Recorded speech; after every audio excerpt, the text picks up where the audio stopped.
Hi, Dr. Paul Haider here. We truly do have a spiritual connection to nature. There's absolutely no doubt about that. And every time we feel uplifted, do you ever notice that things start growing better around you? Um, you know, I'm one who has always talked to plants, and I seem to have a green thumb, so. And so does my mom. I think that we give off this vibe, and this vibe uh, is given out into the cosmos and plants, especially, and I think everything on the planet out into the universe picks up on that vibe. We have kind of in the last 100 years decided that we were not part of nature; we are separate from nature. If you look at Native American tribes and you know, cultural tribes of Native people around the world, they think of themselves as nature, and we've kind of lost that for some reason. We have kids even in inner cities who don't know where milk comes from, don't know where the meat they eat comes from, and things like that, and they don't know where all that food comes from in the store. So we're kind of disconnected from it all, and I think that's really kind of sad because we also don't have the spiritual connection to taking care of nature also at the same time. I can, if I feel disconnected from nature, if I don't feel reverence and love for nature, if I don't feel that I have any, you know, inkling of caring for nature in any way, then I can go out and tear up whole mountainsides to look for particular minerals, or I know I can start wars because I'm fighting over diamonds or fighting over gold or fighting over uranium or something else. It's that connection we have with our nature part of us which is important. Have you ever gone to a forest and just sat there and felt so relieved and like some kind of sponge was pulling all the stress out of your body? I have. A while back we went to Mendocino, California, and we had an RV, and we went through the Navarro redwood forest, and I just told my wife, we got to stop here. I feel something very different. So we got out, and there's huge trees. It makes you feel really tiny when you're around these redwoods, and it was like I could just feel it. There was this feeling like it was sucking the stress out of my body. It was like, wow, amazing, just amazing. And I really didn't want to leave at all. But sometimes we think of these amazing giants, these redwoods, as there's some kind of mineral or rock there. They're just standing there, and we take them for granted. I think there was a great Star Trek piece where they had these aliens that came from somewhere else, and they were in another dimension. They were moving really, really fast, and they came down to Earth, and they saw all these people, but they weren't moving. They thought they were in some kind of inert mineral, and they started using them to their whatever they wanted to do. And that's kind of like the way we look at the planet. We see these things and they're not moving. We think they're not alive. They don't have any spiritual connection to us.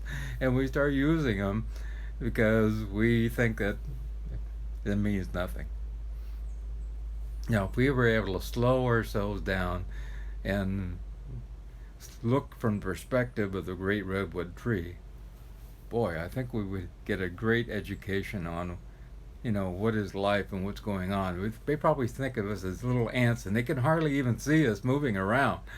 And they're there for thousands upon thousands of years, watching over everything.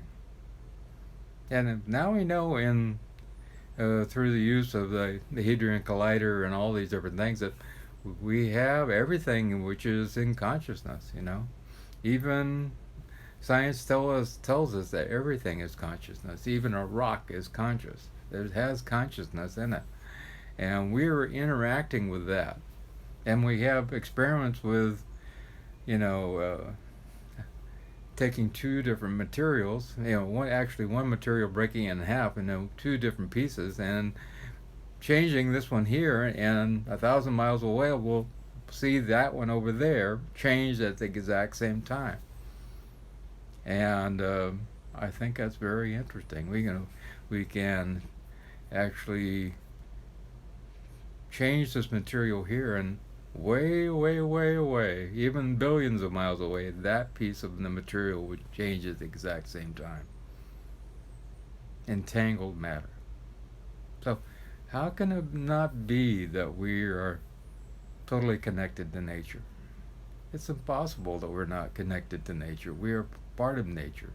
Native American tribes have been talking about this since the beginning of their civilizations. That way they have reverence for that nature that they live in. And I think a lot of people have lost that reverence, and even lost the ability to even feel the vibration of nature. I've even found a lot of people who really hate going out in nature, and that's really sad. We need to take inner city kids and get them out in nature. Actually, we find that kids with autism, kids with ADHD, and all kinds of different things, when they're out in nature, actually start healing. So nature is really an important process for us, for our own natural healing process to happen. And I think that a lot of our diseases also have to do with the fact that we don't spend time in nature. And this is written in every spiritual text, that we're supposed to be in the silence in nature and get out in nature, whether it be your yard that you're working in, and get out there and watch the breeze move the leaves around on the trees for a little while, or to go to the Navarro redwoods and sit there in awe at the great peace which is de-stressing you in amazing ways. So it's really important that we understand this. And there's new scientific studies that are showing amazing things. We have trees that actually interconnect their roots, and they help one another. When one gets sick, they actually move nutrients into that tree that's sick.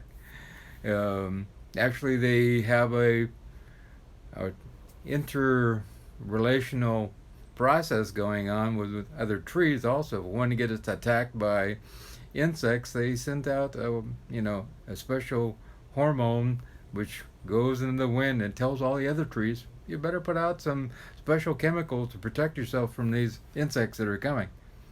So they actually have a communication ability, and they also have a neural net within their whole body which is different than ours. And so they are truly living, thinking type of beings. Some people might say that's not really true, but I believe they are. And then I think it's really important that we have reverence for all of life, and allow ourselves to pay homage to everything that we eat. I think that's really when we get down to eating and saying a prayer. And we pray over our food and give it life and love into that food, and we pay our respects to everything that gave up its life there for us, that we might have a little bit of compassion for that which gave up its life for us, so that we might live. I think that Native Americans did that more than ever. When they were killing shot a deer, and they would, pay their respects to the Great Spirit that left that deer at that time. And I think it's important that we go back to that. Not only just saying prayers when we eat, but also just saying, out loud how much we love this nature.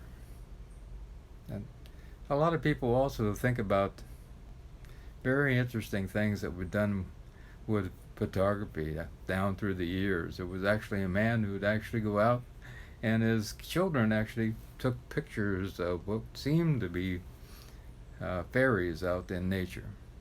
And so other people have done the same thing too. Whether these are real or not, I really don't know. I believe that things way beyond our understanding that are in other realms that we don't even have a clue about. You know, we have multiple uh, different dimensions that are going on right now, all in this very same spot. So how can we say we understand it all? And when scientists say, you know, everything has to conform to our rules and what we know now, well, how do you understand something that's outside the rules and outside of what you understand? It's impossible. It's kind of like when they said, you know, the earth is flat and they figured out it was round, you know, or you don't eat tomatoes, they're poisonous. And of course, we eat a lot of tomatoes now. So it's also the same with, you know, understanding, you know, the spiritual aspects of man. You know, I mean, I think it's really very important that we look at it from a whole different perspective. It's just you know, reading about particular place where they went in and they went into a cave, and then they actually could hear whispers in this cave talking to them, and they could record it and pick up that information. The people who had lived in this cave, and then they had you know, died, and you know, their spirit had moved on, and some of those, that essence of them is there still in this cave. We still don't understand it all.